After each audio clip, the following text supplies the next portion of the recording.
मी आता प्लॉटमध्ये उभा आहे. हा प्लॉट डिसेंबर 15 या तारखेला मी याची रोप लागण केली होती. 4x1.5 या अंतरावरती रोप लागण करून घेतली आणि त्यामध्ये आंतरपीक म्हणून बटाटा हे पीक घेतलं. आता बटाटा आणि ऊस या दोन्ही पिकासाठी म्हणून मी मल्टीप्लायर या उत्पादनाचा वापर केला.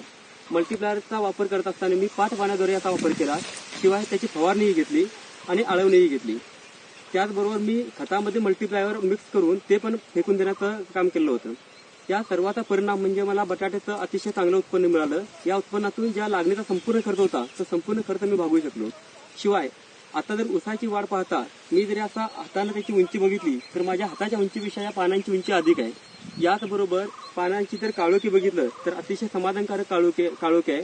त्यामुळे येणारे जे उत्पन्न आहे ते उत्पन्नात निश्चितच वाढ करून मिळेल. याचबरोबर आणखी एक महत्त्वाची गोष्ट म्हणजे मल्टीप्लायरच्या वापरामुळे जे आपण ऊसाचे फुटवे बघतो ते ऊसाचे फुटवेही अतिशय समाधानकारक आहेत.